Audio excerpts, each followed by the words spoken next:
अगर तुम्हारी कंपनी में एचआर का कोई मतलब नहीं, पॉलिसी की कोई बात नहीं, प्रोसेस का मतलब सिर्फ माइक्रो मैनेजमेंट है, तो मुबारक हो, तुम आईटी कंपनी में नहीं, तुम लाला जी की कंपनी में काम करते हो। इस टॉपिक में मैंने ऑलरेडी एक शॉर्ट वीडियो बना रखा है, पर उस शॉर्ट वीडियो पे मुझे इतने सारे डीएम्स आए, इतने सारे मैसेजेस आए, कमेंट्स आए कि मुझे लगता है कि इस पे एक लॉन्ग वीडियो बनाना सख्त जरूरी है, जिसमें वो सारे पॉइंटर्स बताऊंगा, जिसमें आप रिलेट कर पाओगे कि क्या आप लाला की कंपनी में काम कर रहे हो या नहीं, और उससे निकलने के लिए, उस प्रोसेस से बचने के लिए हमें क्या करना होगा, जो चीज़ें हमारे काम आ सकती हैं। तो इसे हम पॉइंट वाइज डिस्कस करेंगे। सबसे पहले हम बात करेंगे ये समझने के लिए कि वो कौन से ऐसे सिम्टम्स हैं या वो ऐसी कौन सी हरकतें हैं जो बताती हैं कि तुम एक्चुअली एक लाला जी की कंपनी में काम कर रहे हो। ये लोग अक्सर फैमिली कल्चर की बात करते हैं, और वो इसलिए ताकि ये मुफ्त में भी तुमसे सैटरडे और संडे काम करा सके।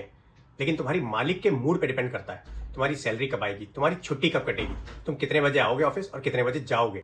एम्प्लॉयज को बंधुआ समझा जाता है। बंधुआ का मतलब कि उनसे कभी भी किसी भी तरीके का काम कराया जा सकता है। जरूरी नहीं कि तुम्हें जो काम मिलेगा वो तुम्हारी प्रोफाइल के हिसाब से मिलेगा, और जरूरी ये भी नहीं कि जो तुम्हारी शिफ्ट डिसाइड है तुम्हें उसी के अकॉर्डिंग काम मिलेगा।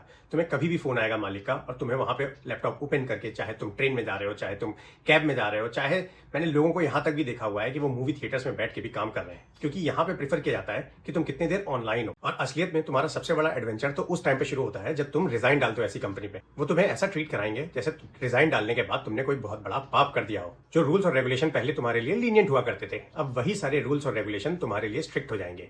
लोग तुम्हारे ऊपर और ज्यादा फोकस करना शुरू कर देंगे। तुम कितने बजे ऑफिस में आ रहे हो, कितने बजे ऑफिस में जा रहे हो, कितना कितना लंबा तुम्हारा लंच ब्रेक हो रहा है। एम्प्लॉयज को मजबूरी में करना पड़ता है, क्योंकि टॉप मैनेजमेंट एक्चुअल आउटपुट नहीं देखता। वो ये देखते हैं कि कौन ऑनलाइन है और कितनी देर ऑनलाइन है। एम्प्लॉयज को हर रोज हर टास्क में अर्जेंसी फील कराई जाती है, इतना कि अगर वो अपने टाइम पे भी लॉग ऑफ कर रहे हैं तो भी उन्हें अंदर से गिल्ट फील होती है।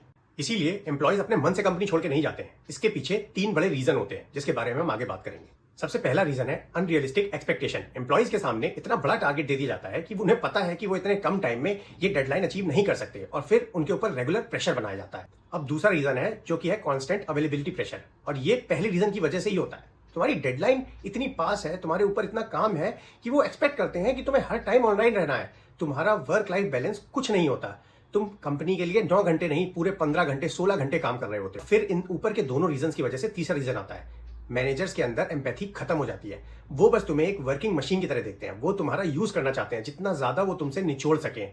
प्रॉब्लम ये होती है कि वो भी इसी टॉक्सिक वर्क कल्चर से ऊपर गए होते हैं, तो वो तुमसे भी वही एक्सपेक्ट करते हैं।